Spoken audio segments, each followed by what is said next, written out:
and good evening. I'm Melisa Idris. Welcome to Consider This. This is the show where we want you to consider and then reconsider what you know of the news of the day. I'm delighted to welcome my guest today, His Excellency Walid Abu Ali, who's the Ambassador of the State of Palestine to Malaysia, Thailand and Brunei.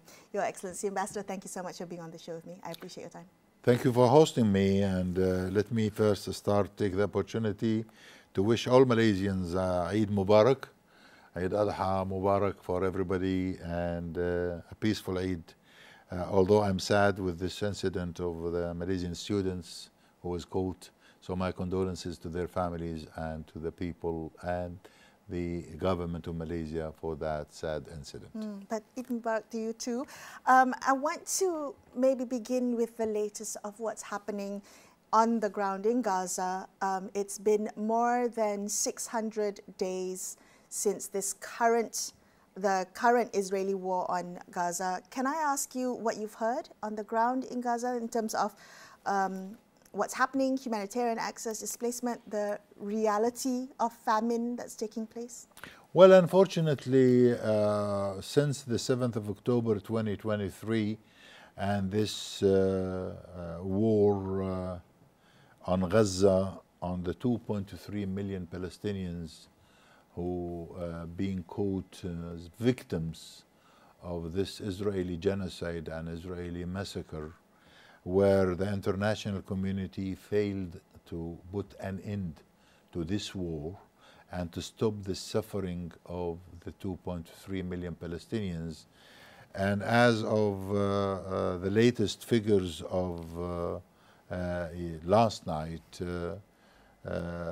54,927 martyrs, those who were recorded to hospitals, and there are about 15,000 still missing under the rubbles for months. In addition to that, there are 126,615 injured. Among them, more than 17,000 children. Among them, more than 11,000 women. Benjamin Netanyahu and his government claim that they are countering Hamas.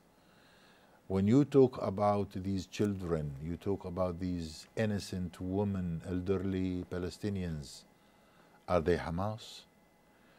Unfortunately, international community failed to put an end to this, to stop this war, although everybody witnessed violation of international law by the Israeli government, the Israeli army, using all kinds of weapons against those innocent Palestinians. When you talk about Gaza, the small geography of Gaza, 85% of the infrastructure in Gaza totally destroyed, damaged.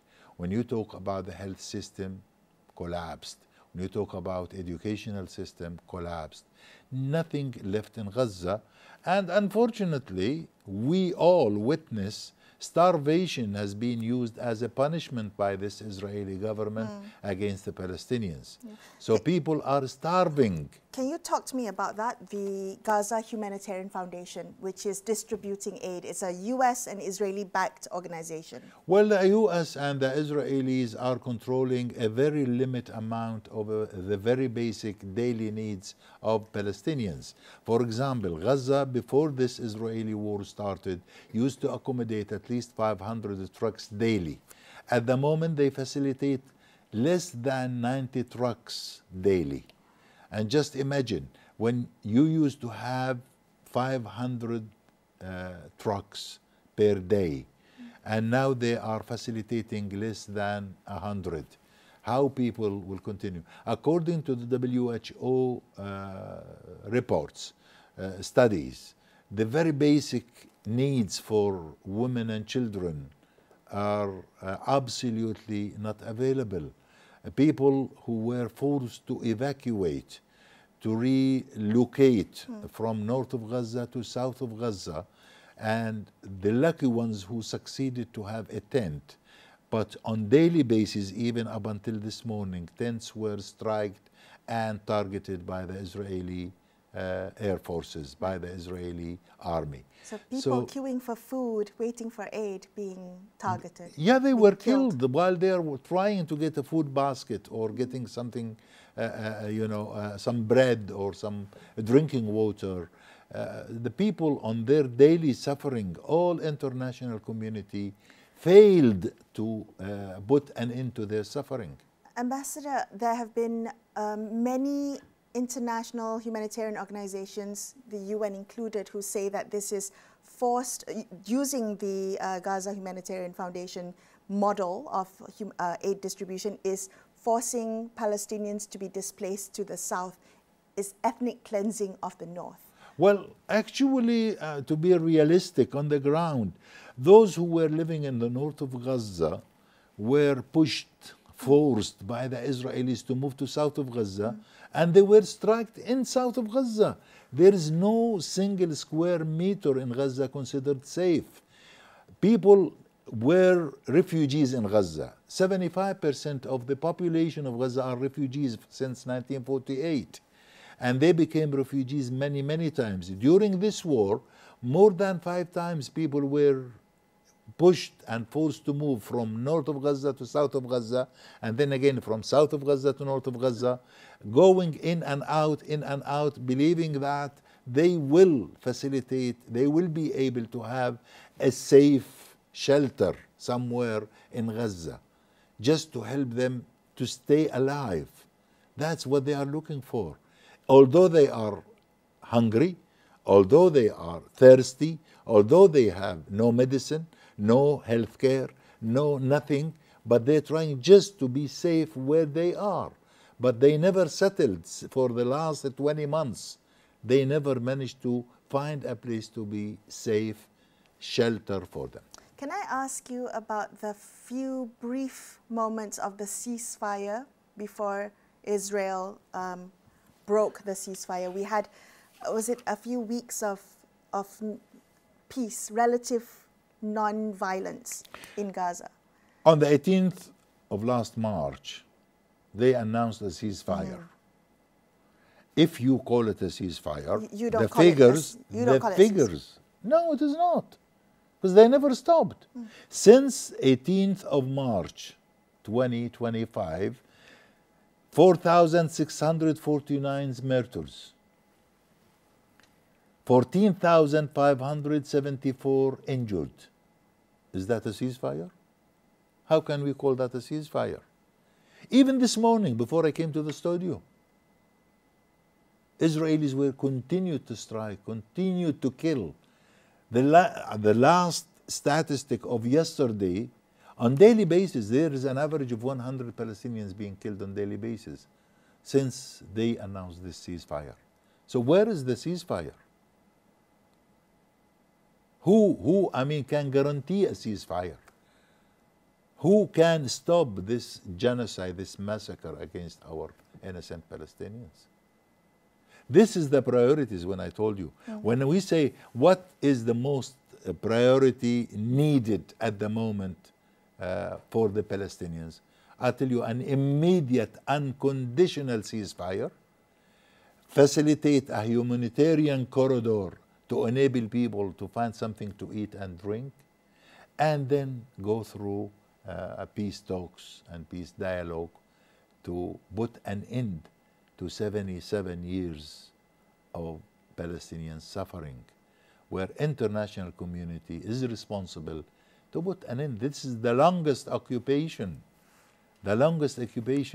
that Palestinians never been treated fairly. For 77 years, how many UN resolutions were taken in favor of Palestine and never been implemented? Why Palestinians continue to be victims of double standards? Why international community acted fast towards Ukraine and Russia conflict, but they never did the same for Palestinians? We as Palestinians feel that international community always look through one eye. Just be fair with Palestine and Palestinians and treat them as a human. We accepted the two-state solutions to put an end to this 77 years of conflict. But will international community help Palestinians to achieve that? Israelis tried to sign peace agreements with this neighboring country and that neighboring country. But did that provided them with peace? Right. Israelis, as I repeatedly said, will never enjoy peace without recognizing the Palestinian rights in an independent Palestinian state with Al-Quds as its capital.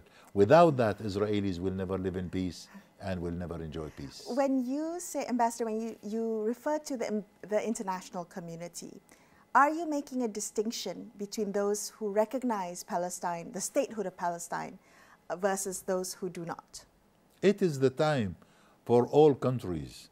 It's the time for all international community to recognize Palestine as a full member state at the United Nations. The United Nations General Assembly must accommodate Palestine as a full member. Yes. At the moment, I know towards the third week of this month, United Nations is going to host. There will be a big United Nations event, co-hosted by France and Saudi Arabia.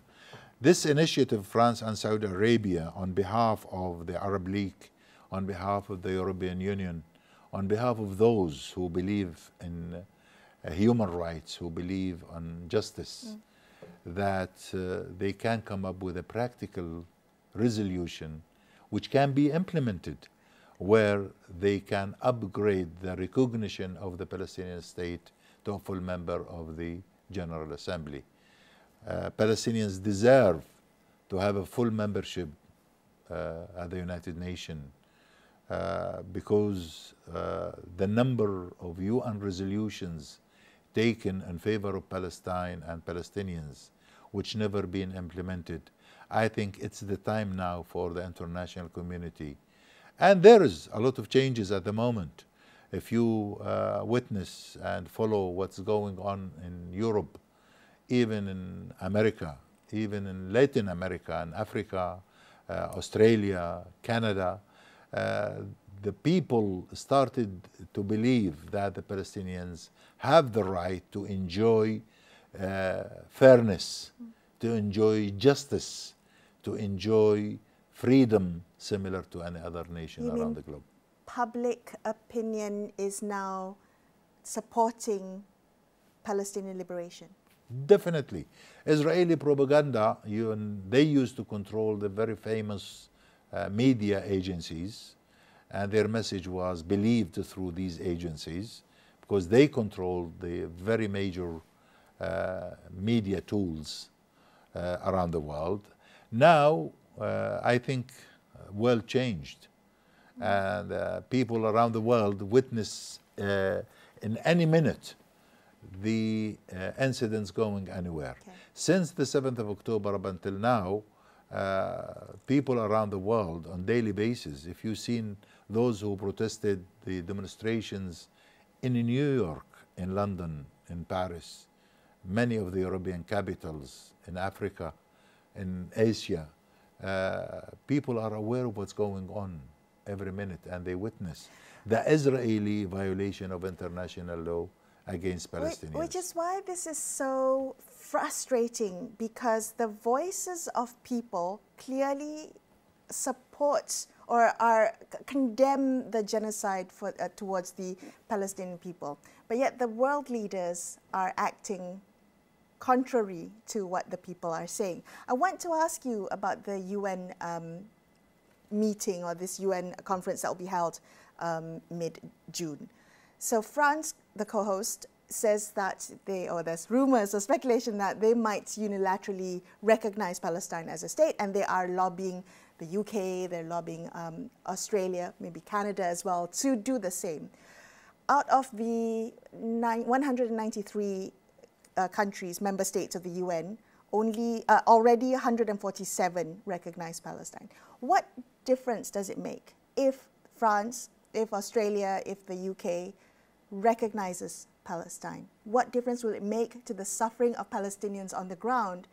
Is this more talk and not enough action because the genocide still continues?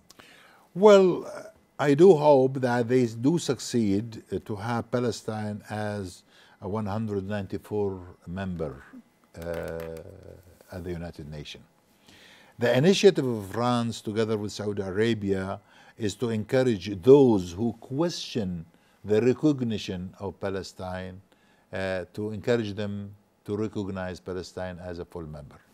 As you mentioned, out of the 193 members, 147 support the recognition of Palestine and Palestinians.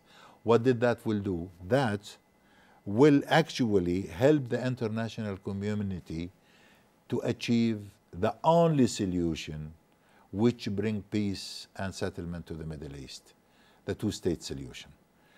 The more countries around the world recognize Palestinian rights, that will put us very near achieving a comprehensive peace agreement which will enable both Palestinians and Israelis to live in peace. Without that, Middle East will continue to suffer.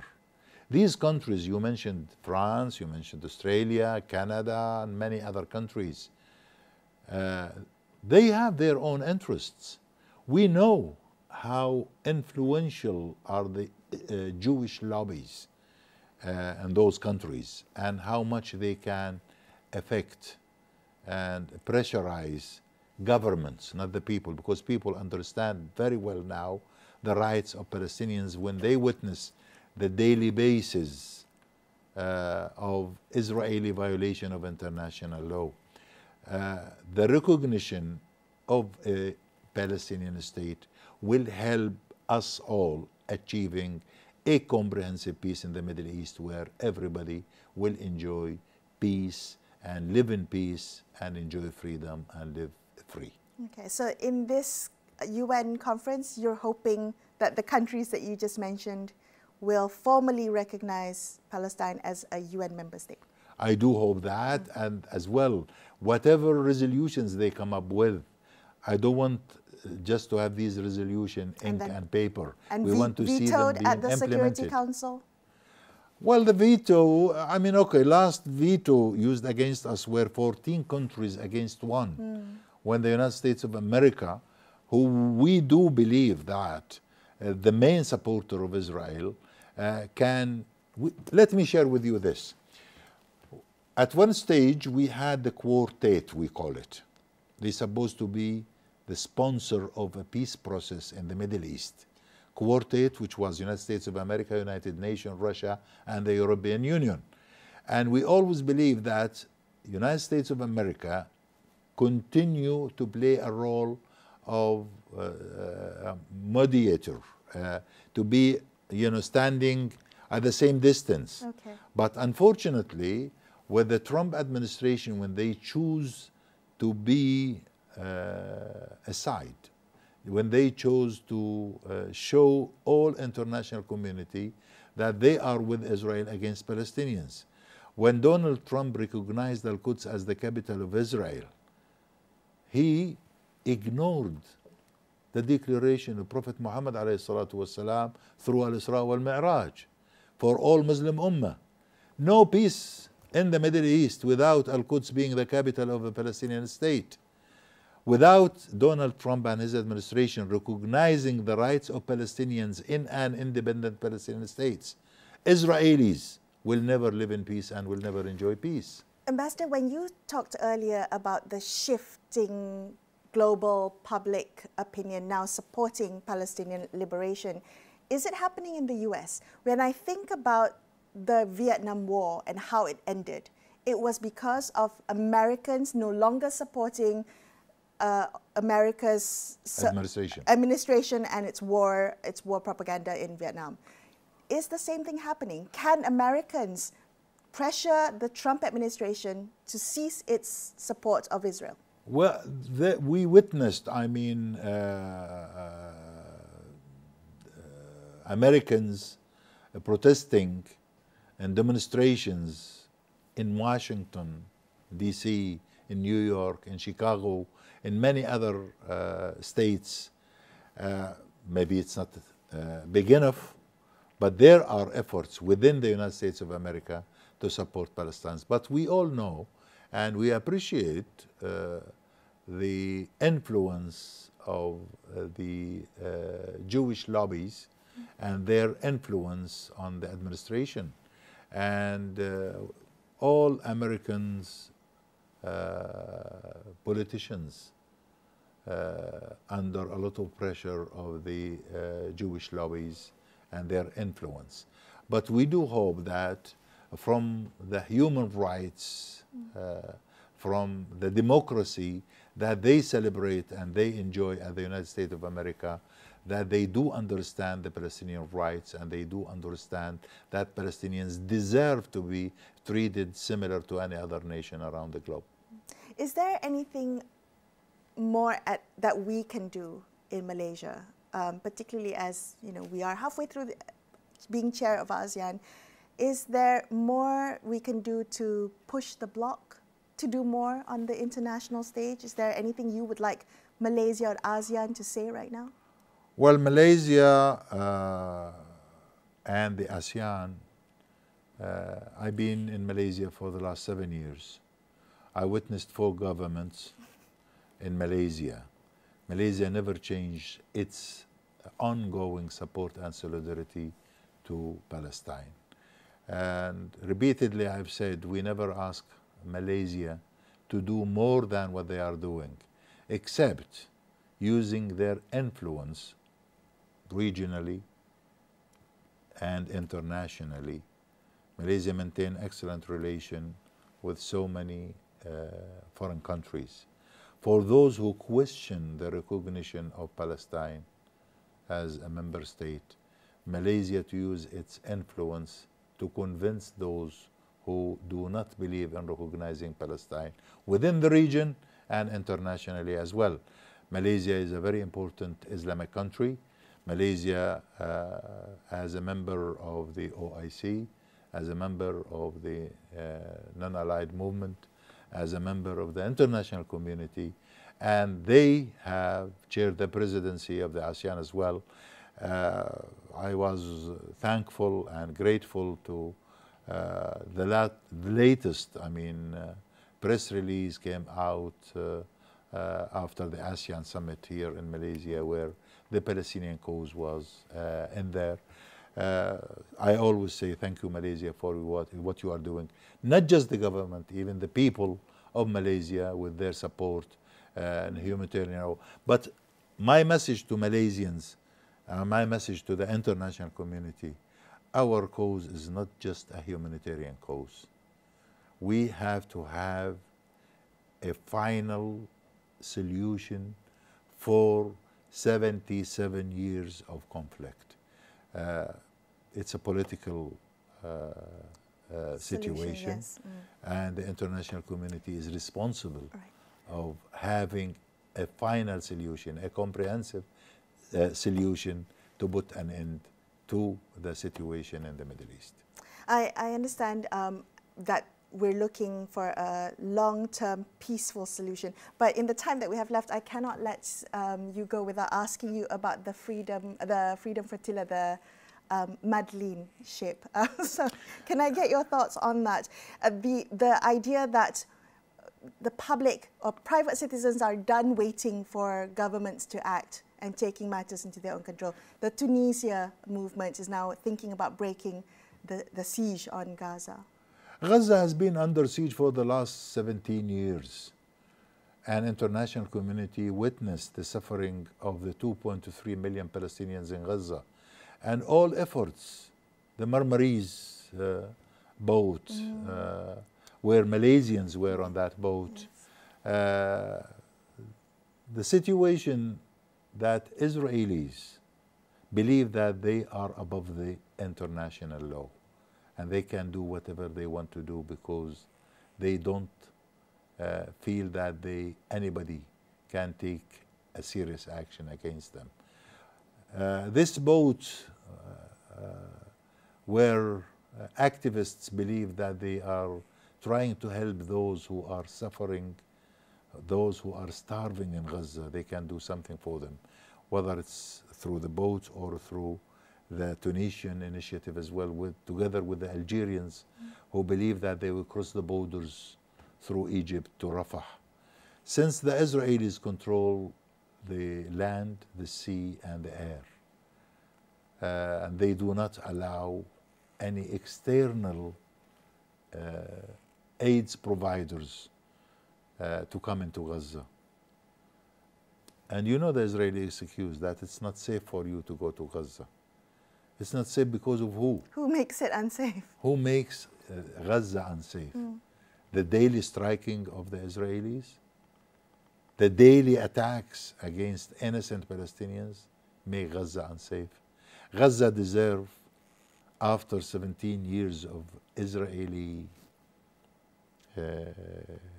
close-up, of Israeli punishment, where they treated the 2.3 million Palestinians, as a minister in the Israeli government said, they do not deserve to be animals in Gaza. When you see the Israeli finance minister or the Israeli security minister lead the extremists in Israel, and they want to use even nuclear weapons against people in Gaza, they always ask to increase more and more their attacks against Palestinians in Gaza. Who can tolerate that? As I said earlier, international community acted probably within weeks for Ukraine. Why they could not act and take an action after almost 20 months of the Israeli massacre and the Israeli genocide in Gaza? Ambassador, thank you for being on the show today. I appreciate your time. Thank you very much for hosting me. Wish you all Eid Mubarak again. Thank you. That's all we have for you on this episode of Consider This. I'm Melisa Idris, signing off for the evening. Thank you so much for watching.